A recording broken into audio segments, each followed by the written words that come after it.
نبی کریم صلی اللہ علیہ وسلم نے فرمایا سیأتی زمان علی امتی یفرون من العلماء والفقہاء فیبتلیہم اللہ تعالی بثلاث بلیات، کہ میری امت پر ایسا زمانہ آئے گا کہ لوگ علماء سے اور فقہاء سے دور بھاگیں گے، اللہ تبارک و تعالی انہیں 3 قسم کی آزمائشوں میں مبتلا فرما دیں گے۔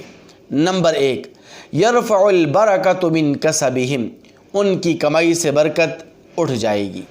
اور دوسری، وَيُسَلِّطُ اللَّهُ تَعَالَى عَلَيْهِمْ سُلْطَانًا ظَالِمًا، اللہ تبارک و تعالی ان پر ظالم بادشاہ مسلط فرما دیں گے۔ نمبر 3، یخرجون من الدنیا بغیر ایمان، بغیر ایمان کے وہ اس دنیا سے رخصت ہو جائیں گے۔